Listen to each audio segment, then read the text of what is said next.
We are live. Ho, ho, ho. Merry Wednesday, everybody. Santa Deck has come to town in L.A. You're about to find out about it. Yeah. How's everybody doing? Feeling good? Feeling all right? It's the middle of the week. You're supposed to be doing some work. Maybe you're off work, but, you know, if it's the middle of the day, hey, listen to us. Call it continuing education credits or something like that. They'll believe it. It's Linux things. They'll leave you alone. Oh, man. So we got some things going on today. What do we got? Linux on iPads. Finally. Yeah, I know. Everyone's been waiting on that, right? Yeah. I have. I realized it's funny because I said in the notes I have an iPad. I actually have several in my collection. And I've saved them this whole time. You know, it's just part of my Apple collection. But no, I'm shocked, Jill. You have a lot of something. Yeah. Ubuntu 22 is going to get the Pipewire treatment. Pulse Audio is out. Minty shifts. It's kind of an interesting little tale to tell about that. Then, AI and webcams doing naughty things. Well, not really. We won't use them for naughty things, but other people might. Then, the slice of pie is decidedly orange this week. Yeah, it sure is. Yes. We were doing a bit of tag team in the pre-show. Jill was determined to get Trackmania. Yeah, Strider's still working on that. We got to figure out, Matthew. I'm gonna talk to Rohit, to see how he is getting Trackmania to work. My next idea, Strider, was to cut and paste the password or the URL on the desktop mode. See if that works. Naughty things? That's Wednesday. There's always naughty things to be done on Wednesday. There was a couple of things I was going to do outside, but it's been threatening to rain all day, which it's wonderful to be outside when it's nice, overcast, and it's not 30 degrees, but like the second I start something, it'll start raining. So I chose not to. Desktop mode does not make a difference. Ah, man, see, that's the thing. This is probably one of the reasons I should have a deck. Yeah, so cutting and pasting, did you try that, Matthew? Cutting and pasting the URL or just going into the server and the password? I have the solution for everybody with this problem on their deck. You want to do all this crazy install barrier on your deck. Move your cursor over to that box and type in the password and hit enter. But that'll deprive you of hours and hours and hours of futzing around. So if you want to live that life, go for it. I recommend it. If you need something to do. Everybody else, I don't know. Maybe I don't have one to play with, so I don't know. Yeah. But that was intentional. That was not an accidental thing. Plus, it saved me from. I've been watching Jill, Rohit, and everybody else, and Pedro just going, "Oh, when's this thing gonna get here? Ah, finally." Yeah. I missed all that. Like, whatever. Yeah. I'm going to bypass that. We had, what? Yeah, Matthew, I've had several other games have focusing issues too. The older ones. We have everything put together. We got about 6 minutes before go time. Oh, yeah, let me go take a break. You can take a break from you can take the deck with you. Yeah, no, I don't do that. That's something that Jordan does and Pedro will do, but I don't take things to the toilet with me. All right. It's not my thing. Gaming on the go, just not for that. Okay. Yeah. Listen, I didn't know. Maybe you're going to get a shower. Hey. Don't shower with your deck, kids. I mean, you can do it, but you only get to really do it once. And after that, you know, you're going to have to wait around a little while. So I I did get the tracks for Trackmania sorted last night. All the new stuff is in. It's official. Ready to go for Friday. Locked and loaded.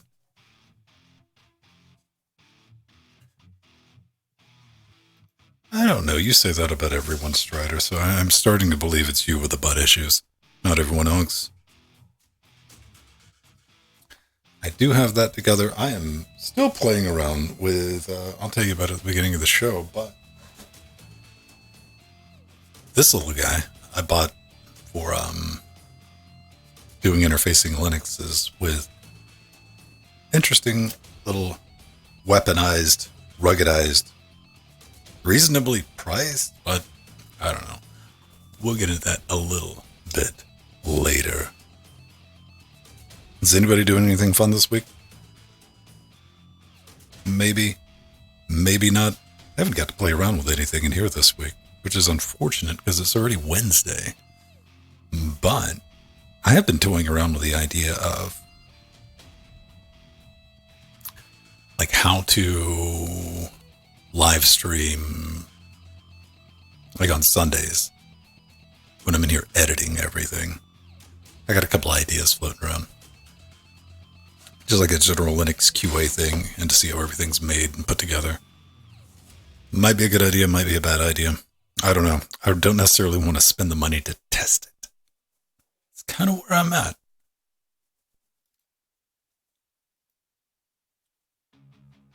I need to move that over here for the beginning of the show.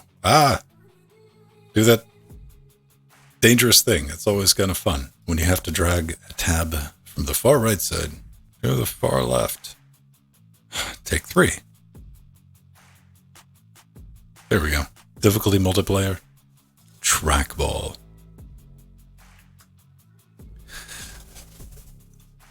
So if you get a chance, I think it'll be public Saturday, or if you watched it live, or if you're a Twitch subscriber, if you go to the end of Linux Gamecast Weekly and the after shows in this week, last week now, but the first time, myself, Jordan, and Pedro, we got together and we played 2 rounds of 2 dungeon crawls of Dark Alliance. So if you were a fan of the Trying Again series, well, there you go. That is a buggy, glitchy game. Still is. I mean, they're working on it, but they haven't addressed any of the, like, what I would consider to be a big honking, gaping flaw is the auto lock-on, the assistive lock. You know, if you've played the Batman games and things like that, and you're beating up somebody, you'll kind of like pick the next person in line when you're doing this melee thing. Dark Alliance does that, but the next thing it picks is just an empty space. So you go flying out that way and end up getting killed to death by things attacking you in the back because there's no way to cancel that animation out. D&D trying, yeah. Hey man, let's be honest. This is the closest thing to D&D you're going to get me. I don't have anything necessarily against like D&D, but I mean, it's like D&D themed, like, ARGP. Like, okay, I can play that. And it does have the common goodness, nay, the good grace, to not allow players to equip or do anything while you're in the dungeon. So all the items that you pick up, you don't get to play with those until you're back at the hub, which I think is a marvelous idea. I fully support that. So many times, even in like when we play Back for Blood, I'm like, what are you doing? I'm juggling stats. I'm playing with my spreadsheet. I feel that really breaks things up. But, each to them. There was a Back for Blood update, I think yesterday. It was like a free update. We need to play more of that, but it's just scheduling these days. That's always the fun thing.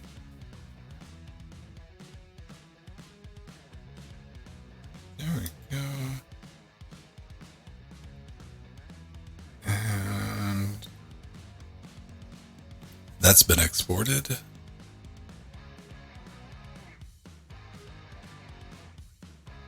The card mechanics. Is there a way to just cut that off? I'm that person. Is there a not Left 4 Dead mode in Back 4 Blood?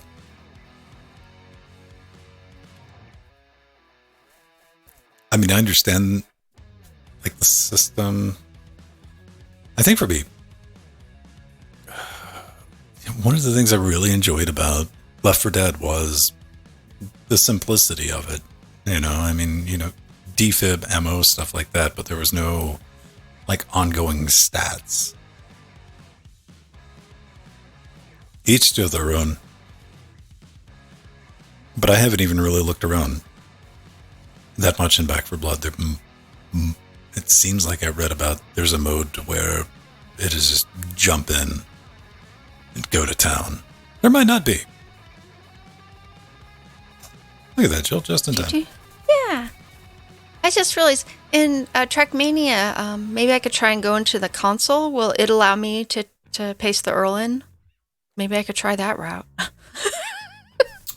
You could. Can you get to the browse? You know, the browser thing that we have to use if the servers, I was able to click that, but again, it wouldn't focus it, so I could type anything in it. If you can get to the copy and paste to that, yes, you can take that URL because you can put the password in that URL.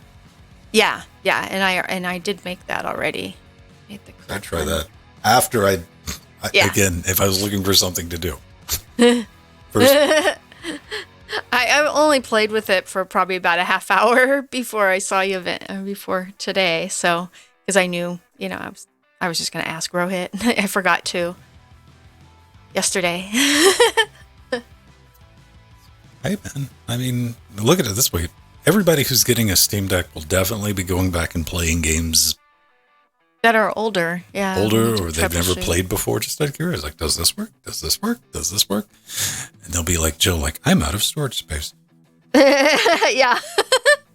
Well, what is nice about Trackmania is it did say that you can get this game to work, but there are some issues. But you know, Steam let me know, so that was good. That means someone's already, you know, filed the report on it and reported to Proton DB and all that. So it might have been Matthew.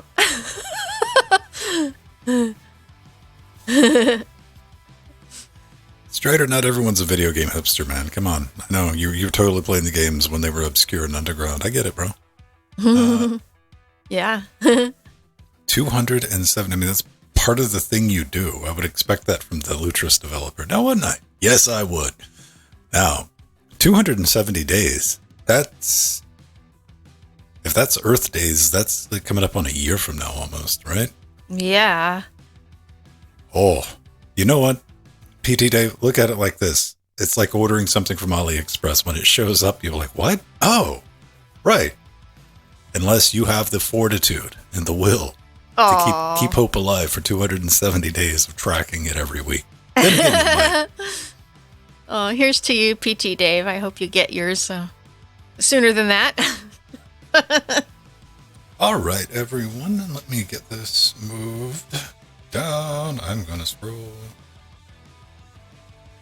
through Also Player, which I could play it about each and every week, but not having a playlist, even though it's my fault because I've not asked. Hi, Maver. How are you doing today? And Katana is in. And of course, our Theron. Hugs. Hugs and love to you all. Oh, and today I have a really cute kawaii kitty cat mug to celebrate my black kitty cat, Frodo. And there's my Steve husband. There he is. There's Mir. That's not right. There it is. All right, everybody. Let's pull this train out of the station. Who likes cats more, you or Steve? Equal. No, that's not what I asked. We both grew up with them, so I've almost always had a kitty. Me and Steve only had about a year and a half without a kitty. All right. Cats. I don't know.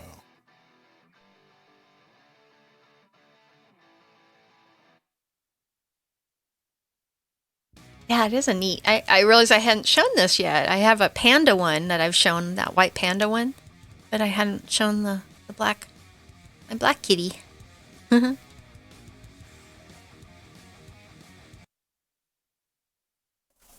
and done. Let's get on the MPD, Event Music Library.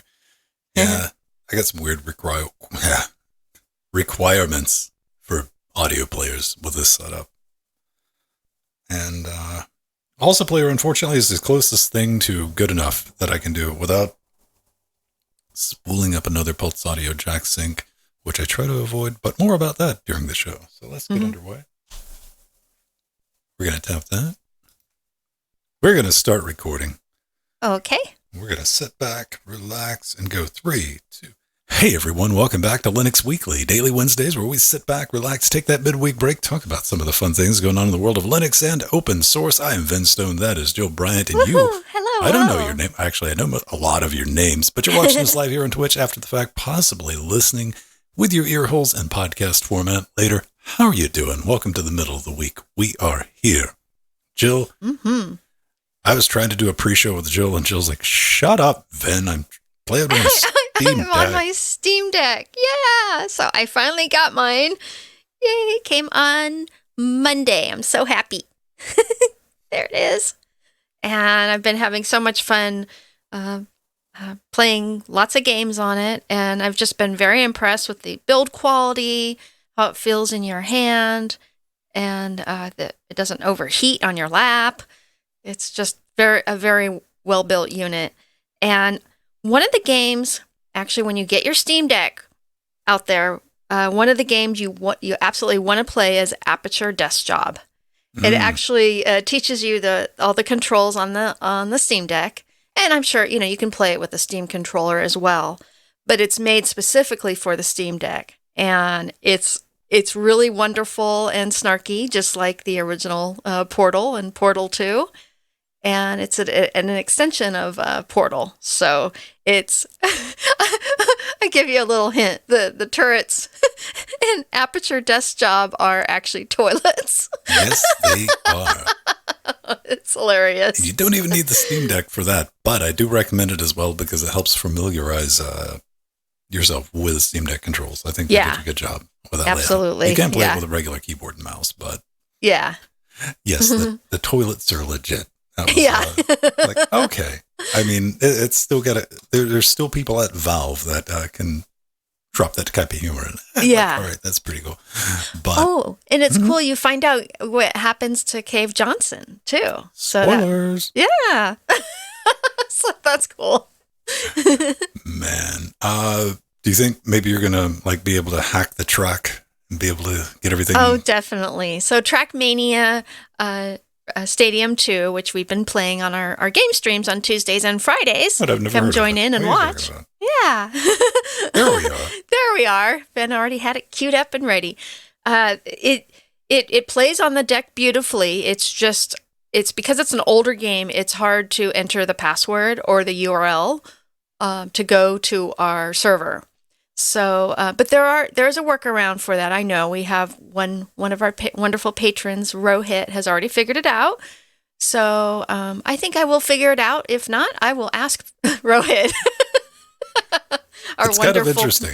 Yeah, we got 5 or 6 different attack methods. My champion theory right now is just to install Barrier on the deck and use Barrier to get the keyboard, mouse, and input. Jill's got a good idea with using the URL because you can put the server password in the URL and just kind of copy that over there. That might be another thing. Fun things to play about. And that's the beautiful thing about a deck. That's what I'm saying. Might not be for everybody just yet because it's still very much a tinker device. Yeah. Things that are like, I'll try this. Maybe I'll try this. And everything's going to work out. But you know what? They have improved the GUI so much. We'd all been following the progress of that. And it's just getting better and better. And every day there's updates. And I really like how it curates all the best games that play on the deck that are in your library already. So that's a really nice feature. So I think Deck has done Valve has done it. Lord Gaben has done it. It is one of the coolest devices that you can have at home. And unfortunately, I wish they could get more out. But the fact that they're being able to deliver as many as they have at the pace that they're doing it during these times, still pretty impressive. Yeah. Yeah. Absolutely. Uh, Speaking of Trekmania, we'll be back on that on Friday. So if you want to hop in, you're welcome to. It's open to Twitch subscribers and patrons. We got a dedicated channel in our Discord, our super secret Discord, that you can pop in, ask any questions that you want. It's not necessarily for racing fans. If you're a racing fan, you can probably adapt. You might get a little cranky, but if you like physics, platforming, just happens to have wheels on this. You like solving puzzles, it's got the puzzles. Every track is its own puzzle. It will make your brain think. And it's a community hangout session for Lanx Gamecast. You got thoughts, hints, allegations, questions. Pop into voice chat while we're live. We'll get them answered. Now, I have not been doing anything as entertaining as playing with my deck. Yeah. I haven't. I've been playing with this guy. This little microphone. Mics. Fussy mics. Fussy mics, traditionally. And this is a ribbon microphone.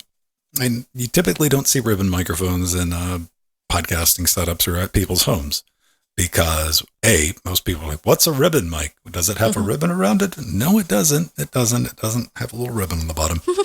It's kind of the OG microphone and several problems with them.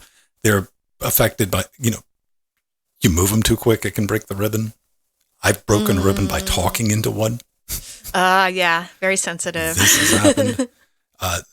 Temperature, they're affected by temperature. They sound different. And impedance, which was another challenge with this microphone, because I had to play around. I had exactly one preamp that could drive it properly and just get that lined up, because you got whatever your mic impedance is, and you want traditionally like 5 times that for whatever you're going to be plugging it into. And what am I talking about? I happened to get this used.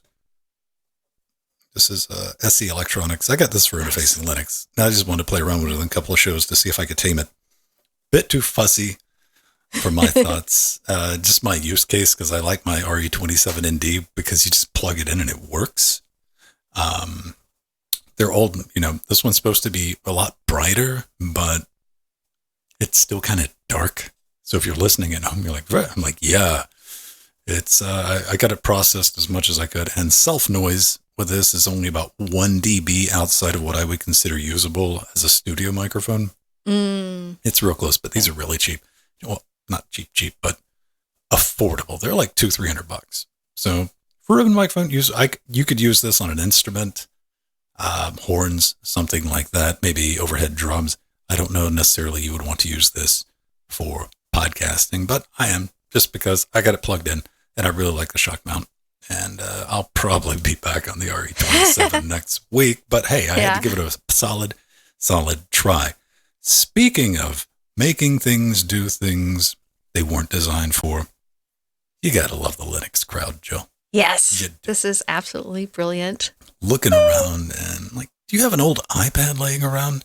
You might I be have able to several. run Linux on it. I know people are like, LaShock, Jill, you have a lot of a thing. Yes. Oh, but they have done it. These guys are working on making an iPad useful, like the iPad Air 2. And not just iPads, basically anything with the A7, A8 chips on it. Some work has been done with this. They've looked at Akashi Linux and like, man, maybe we can make this. It turns out I was reading through the tweet thread on this. It's like, basically a typo had stopped this development for a little while. Like, we got it up and running.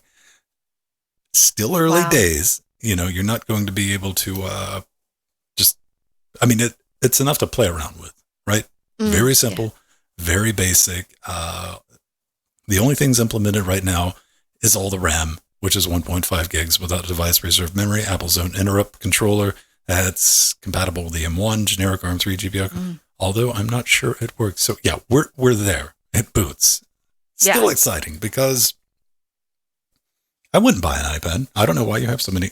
Jill loves Apple products. That's why she buys so many iPads. Yeah, I have Huge every Apple computer in my vintage computer collection, as well as iPads. And this is wonderful because this can keep the iPad out of the, the trash. Because you can, you can put Linux on it, and Apple no longer supports the older iPads. So, and this is true for all their computers. You can put Linux on almost everything Apple. So, and keep them out of the landfill and out of the trash. I think for a certain clique of people like us, who just really enjoy hardware. I enjoy neat hardware. It doesn't matter who made it. That's why I'm looking at things like the M1 and now the M2. Yeah. And I was like, I want one of those. Oh, absolutely. Do you plan on running whatever? I know I'm just going to wipe it and put Linux on it and play with the hardware. Mm-hmm. So, this is an interesting proposition because an iPad 2 is not a slouch. No, not at all. They're still really great machines, and they have nice cameras, and good.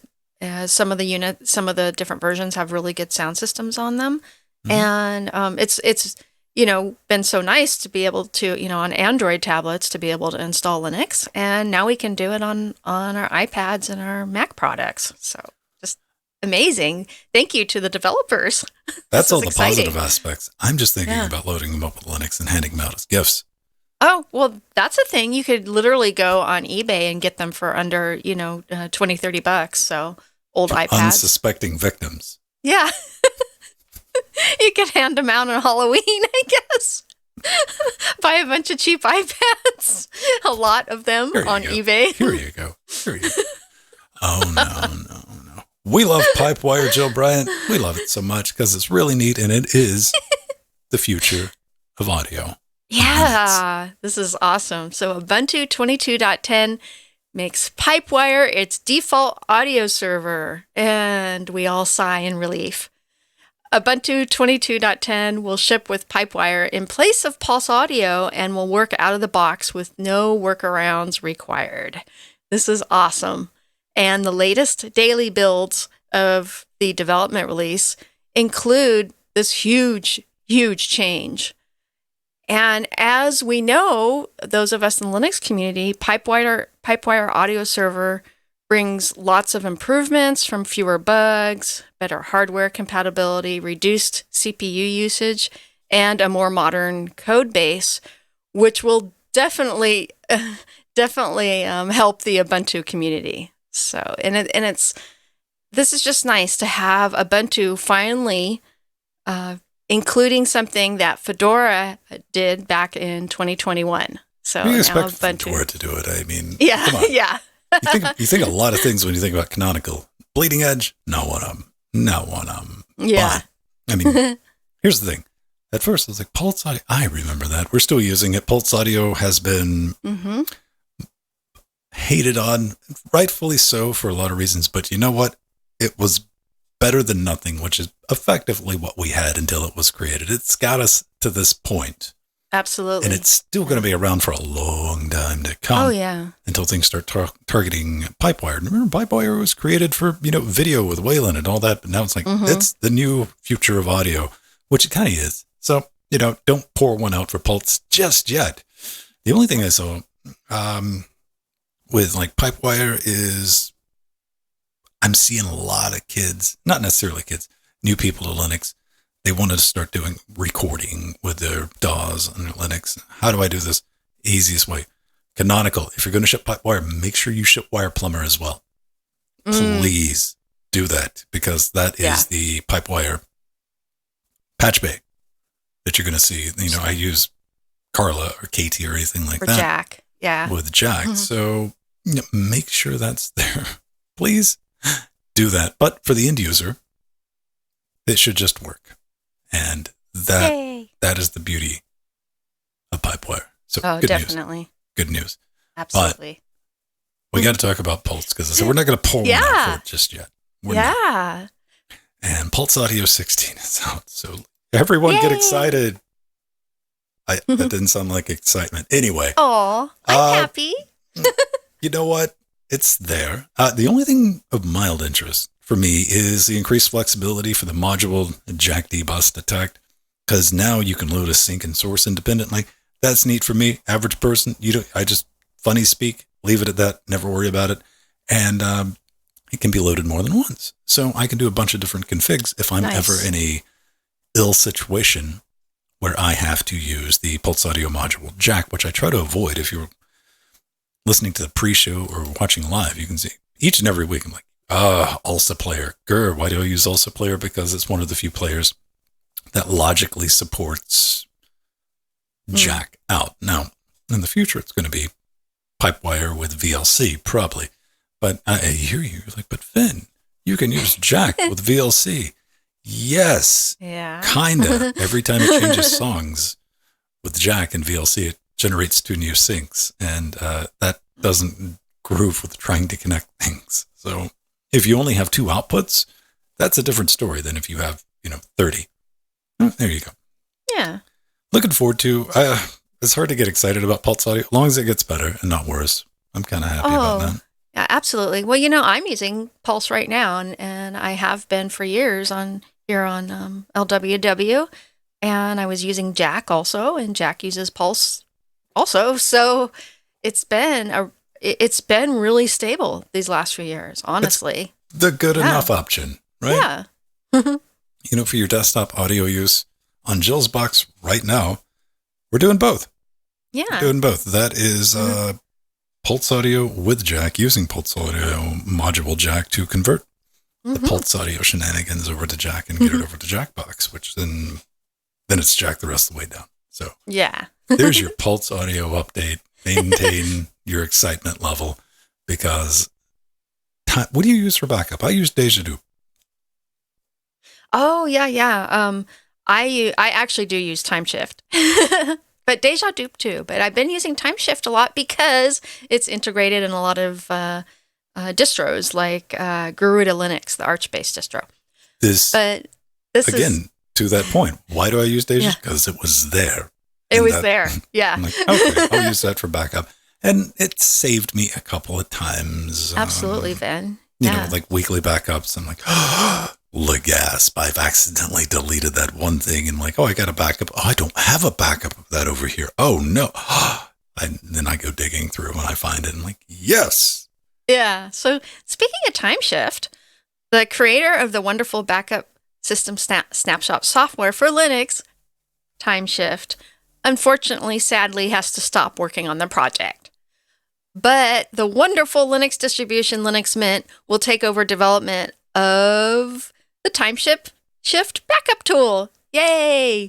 So this is awesome, and it really makes sense because TimeShift is central to Linux Mint's backup and update strategy. In fact, that's the first distro I've ever used TimeShift on. And many people like me love that Linux Mint not only includes it out of the box, but encourages new users to use it. And it's really awesome because they're making TimeShift an official member of the XApp family of software. And the XApp software is actually Linux Mint's collection of homegrown software it designs and develops to be distro agnostic for the widest possible use. So that makes sense because so many different distros use TimeShift, and it's really nice having Linux Mint, continue the development on that. Way to go, Linux Mint. This is wonderful. As with a lot of things, backups are something that become more and more important the older you get. You make 3 backups of everything. I do. It's just a motto I live by. And I know you're thinking to yourself, why do I need to back up? Everything's in the cloud. Just do a search for like Google horror stories. Oh, yeah. Or Apple horror stories where your login gets scrambled and you can't get any of your stuff. And Corporation A or whichever soulless corporation that you've chosen to back up your data goes, not my problem. It says right here in line 17 on page 300 that it's not our problem. You just got to deal with it. Also pay your bill. Yeah. Having a local backup is very important. And I think, unfortunately, growing up, I'm not going to pretend like, oh, no, I was always great with backup. I wasn't at all. Didn't care about them growing up. And this is at a time where you really needed to be back then because your connection to the internet was 24 to 28K on a good day, depending on what the handshake was. And it would take weeks to get your stuff back. But then again, storage wasn't necessarily cheap. You lost something. What was the solution? Well, maybe you got lucky and you bought a tape backup drive or a zip disk to keep super critical things on. But it's so easy today, and storage is cheap enough today. We're setting up something like TimeShift or LWDW, as we were talking earlier, probably already installed. You might not have known about it. Do something, at least for your home folder, and have that there. Just do it.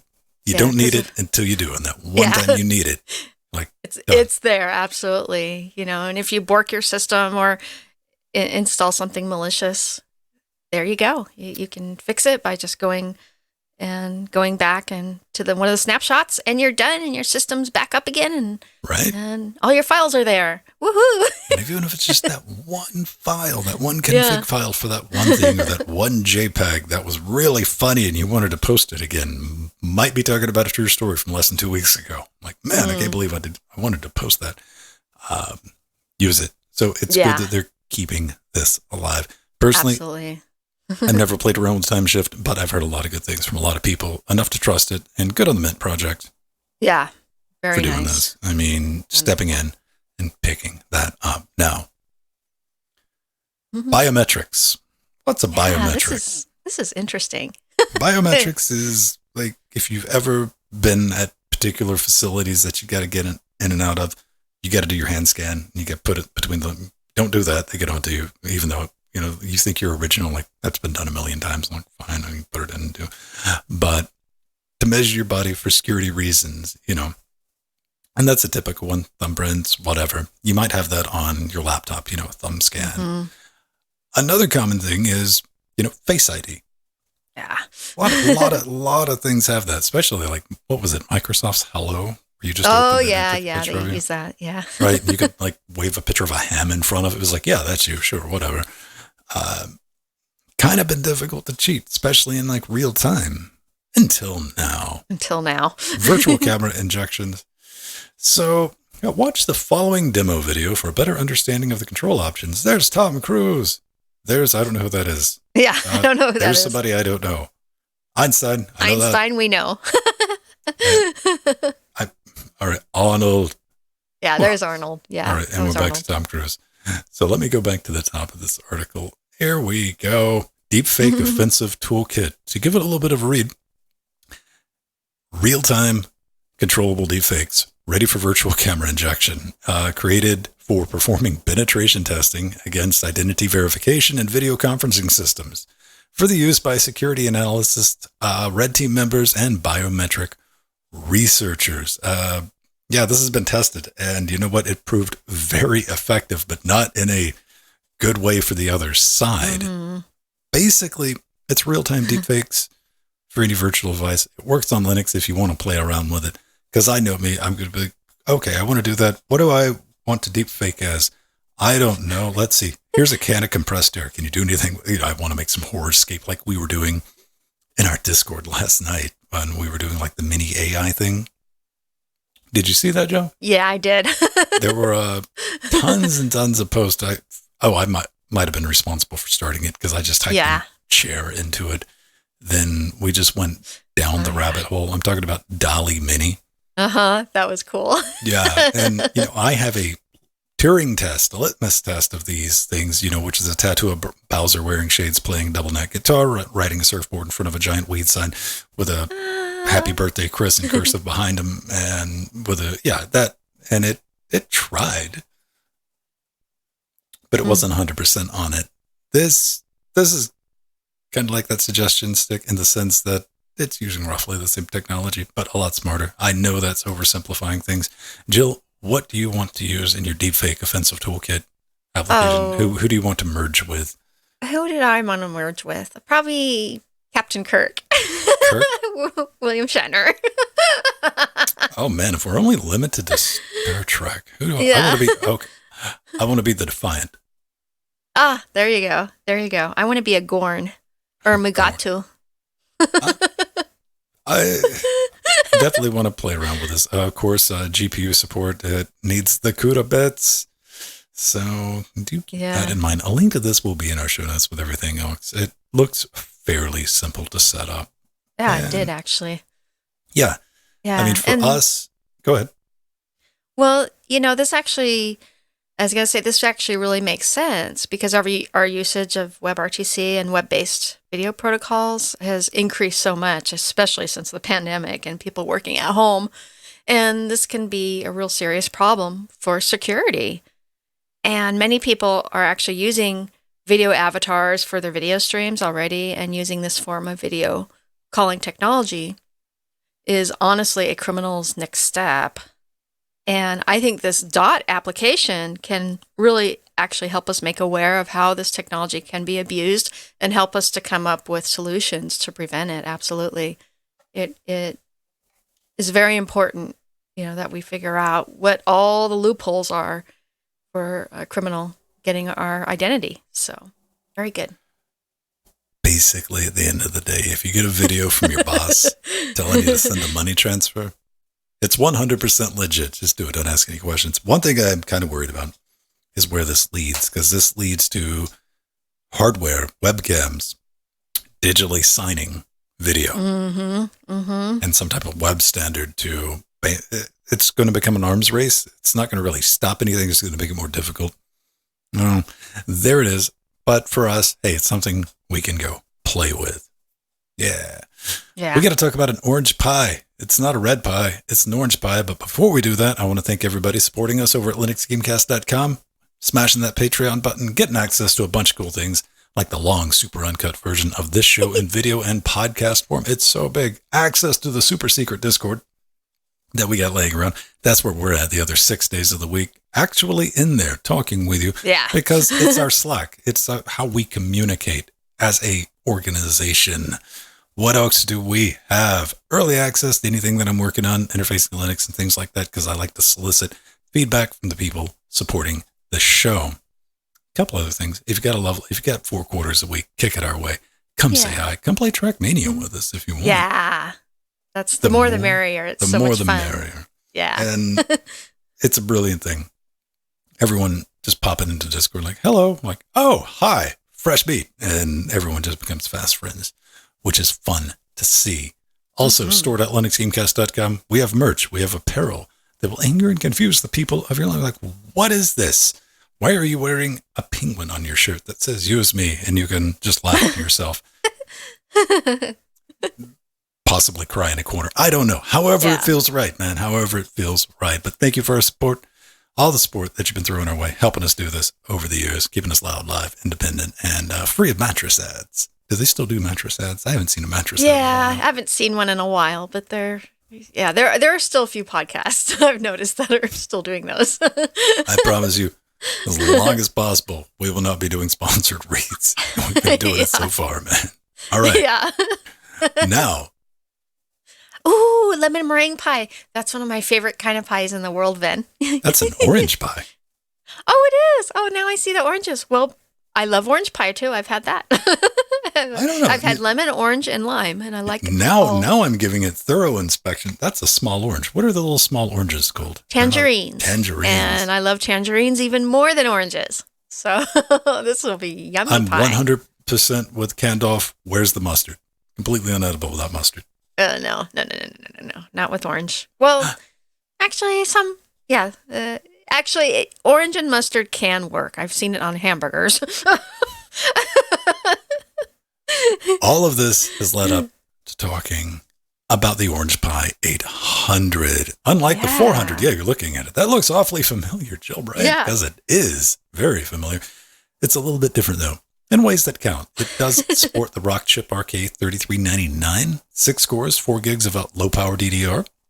And that chip's been around for about 6 years, so it's not necessarily the greatest by any stretch of the imagination. It does support 4K 60 output, which is nice. Your choice of Chromium, Orange Pi OS, yet to be determined on that.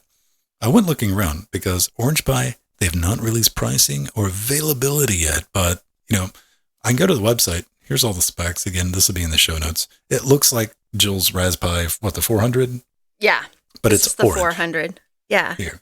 But instead of raspberry color, it's orange. Hold, let me see the back of that again. Yeah. So here are the ports. The Orange Pi 400 has a VGA port. It sure does. And honestly, I was happy to see that because a lot of schools often have older monitors and older hardware. So that makes sense especially for schools or businesses with old monitors.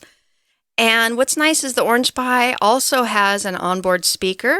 It has a headphone jack and a full-sized HDMI port, unlike the Raspberry Pi 400. So we've got 2 mini HDMI ports on the Raspberry Pi 400, which are very nice, and Yeah, I and you get the utilize SD, that. then yeah. Yeah. It works. Now, Yeah. you might be asking, okay, this might be interesting, slightly older processor, but, the VGA, like maybe I can make, some retro gaming things or like some small text-based things, or if I need to buy, how much is it? To which I'll whisper back. Yeah, we don't know. Don't know. Yeah. Yeah. There's a link on their site, orangepie.org, that are just grayed out for the AliExpress store, which is thing, but also on Amazon. There's a link to each of those, but you can't access them. Where does this get interesting? That's where I want to ask, because, what does the 400, the official, the legit one run? Like $70 US, I think, somewhere in there. Yeah, it's 60 and then 100 with the whole kit. 100 with full kit? Yeah. Yeah, with the mouse and everything. So I'm thinking let's call it what it is. I mean, it's the long, true tradition of knockoff Raspberry Pi things that are not Raspberry Pi, but will really look like Raspberry Pi. And I'm thinking, what is the price point for this? That you go, what if this is, because if this is $70, like, forget it, I'm just going to get a 400. Yeah. If this is $35. Yeah, 30.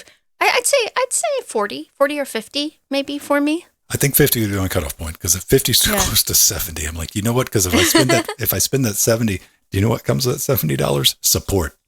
Yeah. A company that I can be like, hey, Raspberry Pi, this thing we know no longer works. And they're like, you know what? Here's another one. Not like, hey, this doesn't work. And they're like, yeah, it was only $40. That's why I wanted to be like $35. I'm like, well, now it doesn't work. I'm only at $35. And I'm like, Urgh. Yeah, no, understand. It's, I honestly think this is really wonderful for Raspberry Pi to have a competitor in the keyboard microcomputer space, because it's just going to make Raspberry Pi, the next version of this, even be better. So that's really great. And it's just nice to have another competitor. And Orange Pi is, I have an Orange Pi, and they're very nice units. And I think they're probably going to be increasing their customer service with this new system. May or may not. Again, This is having that Rock chip $33.99 associated. Yeah. That's old kid. Give me something new. No, something newer. Yeah. I'd much rather have the modern-ish quad-core. Then again, I'm sitting here waiting on Raspberry Pi. I'm like, come on. The Raspberry Pi 400 is like this close to being able to replace my 10-year-old 3 boxes that I have down here for WebRTC that Jill's on. Yeah. Mm-hmm. Like if I was doing 720p video, I could do it, but I can't do 1080p 60 on them yet. So yeah. Well, Katana. Yeah, Katana said something in our chat right now that the 400 has the 40-pin GPIO, and the 800 only has a 26-pin GPIO. You mean the thing that's on there that we pretend we're going to use but never do? Yeah, I have used it. Yeah. I've had thoughts and dreams and aspirations like, I'm going to, no, I'm not. Just put the cover back on that thing, Ven. But it is there. Yeah, there's something very interesting. I just noticed, Ven, as I was holding this up and looking at their Orange Pi website, is the keyboard, it's exactly the same thing, same layout and everything. It's they're obviously using the same company for the top shell. I didn't notice that until now. Everything is in the same place, and instead of the Raspberry Pi logo, there's the orange logo, but it's, same vendor, I'm sure. Yeah. Interesting. Yeah, I just noticed that. You know what? We can just get some spray paint and make one. Yeah, we could. All right, everyone, we got to get out of here. We did get some feedback on some things, but I didn't have a chance to include it. But if you do have some questions, thoughts, hints, allegations, drop us an email at linuxscreencast.com, smash that contact button, leave a comment on this video, be it on Odyssey or YouTube or whereabouts, or the Patreon post. We'll definitely get back to you there, or just say something like, hey, what's going on in our Discord? But we got to roll out of here. I want to thank everybody for showing up. Bye. Yay. Speaking of thanking people, let's do that with some credits. Yeah, we have so many wonderful patrons, and a lot of them are watching us right now. I don't know. Maybe they're listening. Or listening, yes. This is true. We got Artheron. He's in chat right now. Don't forget Omegas. One of our advisors. And yes. Omegas. And our executive producers went by too quickly and I couldn't read it. We get abstractions for Chicagoland. Sea monsters like Strider. He's talking. Yeah, he is. Our very own Matthew Commandon, creator of Lutris. We got our Death Notes. We got our chairlings. There's so many people on this list, we can't even go through them all anymore at the end of the show. Oh, I could pause it for you if you want to go through each and every one. Okay. That's the only way that would happen because it goes by too quick for me to see them. Thanks for watching us, everyone. We'll see you next week. Bye-bye. Love you all. Bye-bye.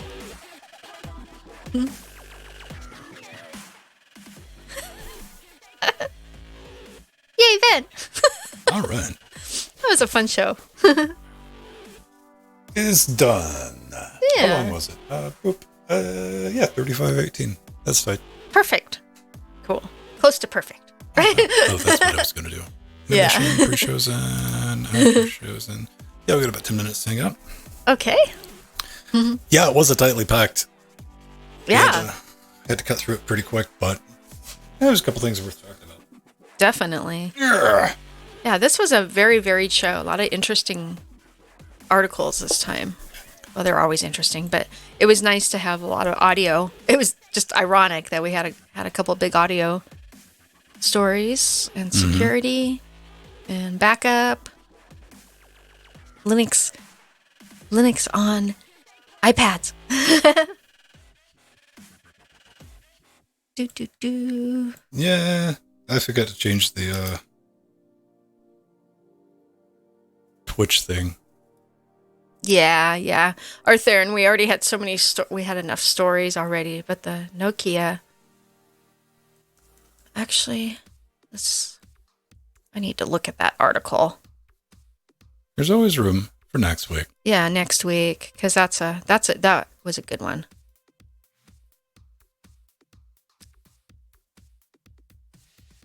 Oh, and the B-Link. Yeah, we actually... It's been a while since we talked about that, Arthur, and we have before. Okay, let's see.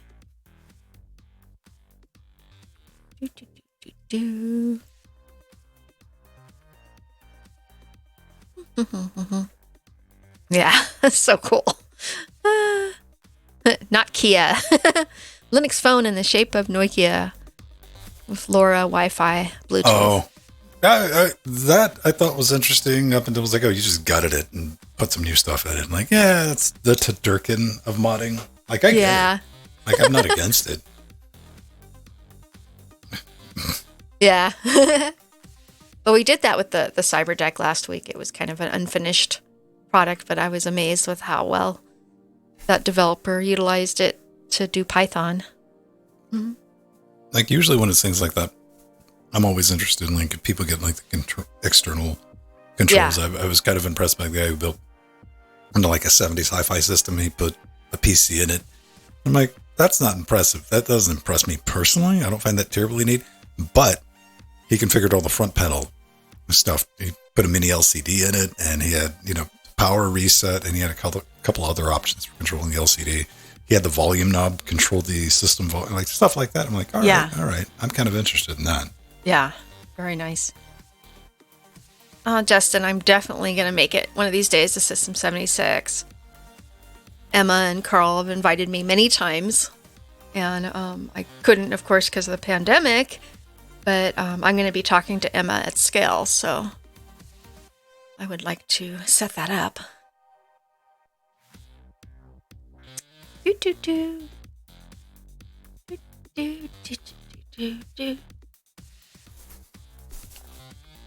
PIDP 11. Yeah. Now I do my favorite thing when I get done live. I open my email and see if anything exploded while I was doing that. Marcus Johnson. Gamatron. Hello. I hope you're feeling better. Oh, there's a new Humble Bundle. Oh, nice.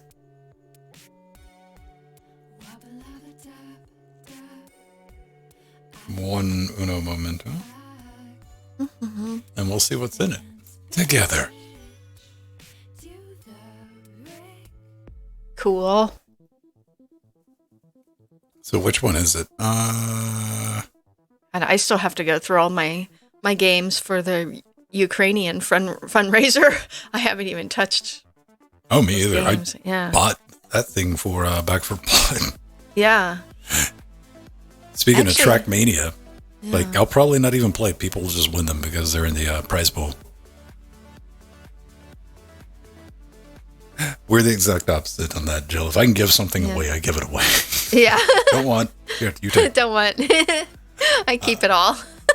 Capcom. Oh, the threat is real. If you visit my house, you're going to leave with a prize if you look at something too long.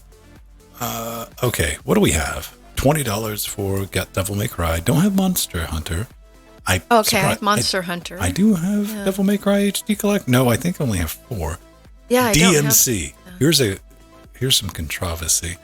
I think the DMC, the fighting mechanic in the American remake, is better than that in DMC 5. I think it's more enjoyable. It flows better. Dragon's Dogma. I don't know what that is. I've heard the name. Monster Hunter. Blah, blah, blah. Ultra Street. A bunch of Street Fighter game. Strider, which still doesn't work on Proton. Ooh. Bionic Commando. Haven't played. What's that look like? Is something I want to play? I think I have that in one of my Humble Bundles. Yeah, I have that game. I just haven't played it. And so that's what we get for. Oh, so you. A lot of good games there. So $1 for Bionic Commando, Strider, and Street Fighter V. So yeah, if you've finally just given up on that ever coming to Linux, 7 items, $10. Strider, 50% off. Street Fighter, and we went over the 11.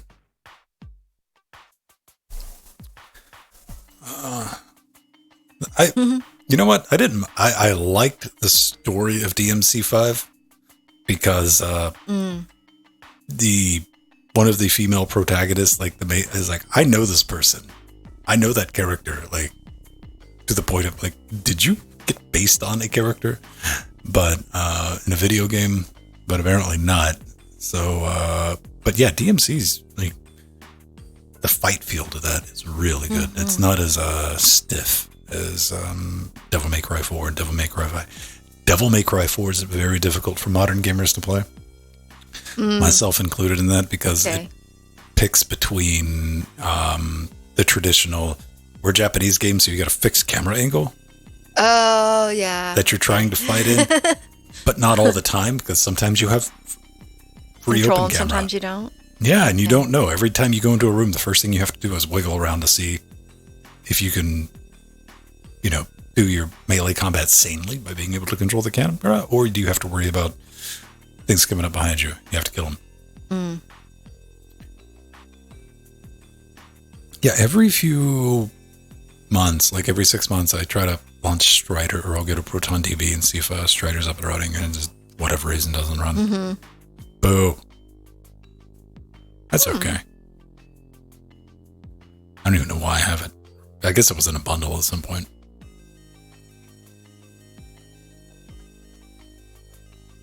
All we need now for the Steam Deck is full integration with Proton DB. There should be a Proton DB button or a color code. It says compatibility. True. What are you trying to read, Jill? Oh, I was trying to read the video that Artheron posted. The deck and the PIDP 11. Okay. Oh, yeah. That's pretty good. PDP. That's a good... Actually, I saw that documentary. Okay. I saw that one. There's a couple of really good ones, and that one I have seen. I don't care if they're accurate, Strider, but we all know that if I need fixes for a game to make it run, it's going to be on Proton DB. Oh yeah, this is the Retro Bytes one. Yeah, I have seen this one. Okay. I have a PDP-11 terminal, and it still worked last time I turned it on. The Wine HQ, Wine HQ has been a dumpster fire since its inception. Like, it was a good idea, but nobody cleaned it up, moderated it, used it. Yeah, I actually put an icon for the Steam DB website on my in desktop mode on my Steam Deck, so I can just access it easily. And it's nice on the Steam Deck GUI. You can also do that. You can run apps directly from it that are on your desktop in desktop mode, which is our nice feature. But you shouldn't run it in desktop mode. You'll break it. Yeah. I haven't hooked it up yet to keyboard and mouse. I did. I just recently got my dock for it. I got a really nice powered dock for it, multi-monitor and everything. All right. So you want to have that powered dock for the deck, so that way you can charge it while you're using it, and it doesn't overpower it. I was happy that the EU has pushed through the bill to require mobile phone, tablet manufacturers to standardize on USB-C. Yeah, nice. Apple. Yeah, I know. We're talking to you, Apple.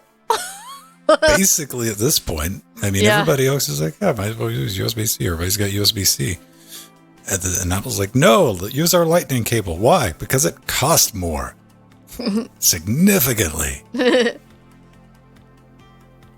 Oh, man. Something to put an end to Apple's random new charging device every 10 years, right? Let that go. USB-C works. Speaking of, I gotta buy a 5-pack of charger plug wall USB adapters. I need one, but I'm not paying shipping for one, and they have them in 5-packs. Nice. Yeah, I just put in my Amazon wish list a stand for the Steam Deck because I don't have their official dock that has their nice little stand in it. No one knows. Have to have an external stand and an external dock, but I'm also gonna put in. Now a lot of people are making the rubber protectors for them, and I'm looking for a pink one, of course.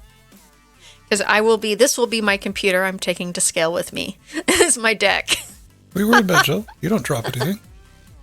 Yeah. Yeah, I just want it because a lot of people will have decks at scale, and I want to be able to say, hey, mine's the pink one. So just get a knife and carve your name in the back of it. Yeah. I have a feeling that will probably happen. Absolutely nothing because it doesn't work here. So it doesn't work. Matthew might bring 3 of his decks, and then what if it gets exchanged for someone else's deck because they all look the same? So that's why mine's going to be pink or turquoise or something like that, or purple.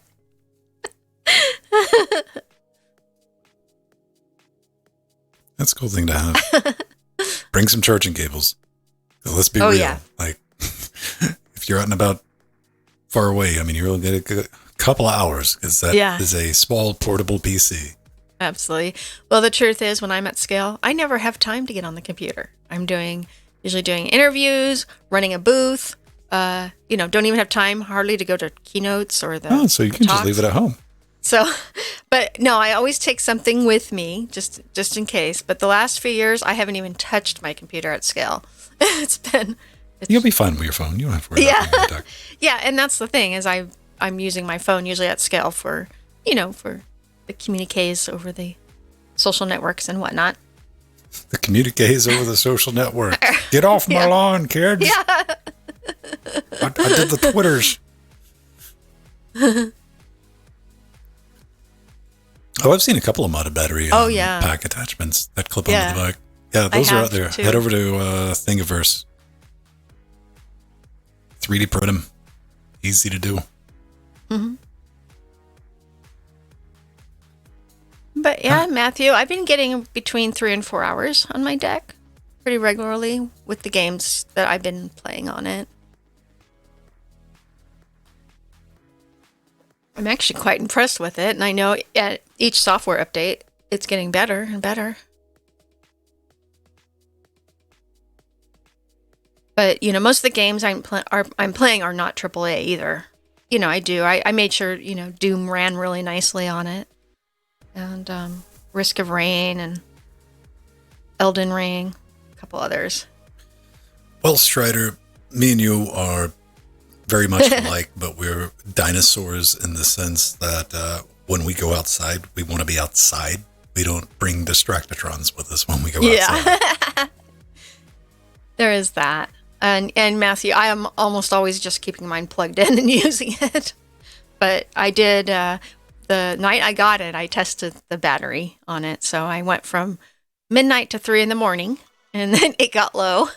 So I plugged it back in. But I just wanted to test it. And don't drive with your deck. No. Oh, the other thing there's just so many things I'm impressed with is the screen is a big enough size that even I can do pretty good on it with my one eye. Although with really small text, of course, like for Trackmania, it was quite difficult. Well, fortunately, you don't have to read too much. Yeah, you don't. Once you get in the game. Don't. Yeah. Perfect little device for that. Yeah, absolutely. And Okay. yeah, Matthew, we need to talk to Rohit. But I will try cutting and pasting in the desktop mode. But I want to hook it up to keyboard and mouse and monitor. I mean, that should work. Yeah. All right. Cool, everyone. We're going to bounce out of here. Thanks for joining us live. It was a fun time. We'll be back next week. You'll see me and Jillian Friday on this channel. Yeah. At 7:30 Eastern Time, which you are invited to come participate. And after we get done with our points match, we do open server up to the public. So if you want to ready to run for that, you're welcome to come hop in. We'll be there. Yeah. Bye-bye, everyone. Bye, everyone. Love you all.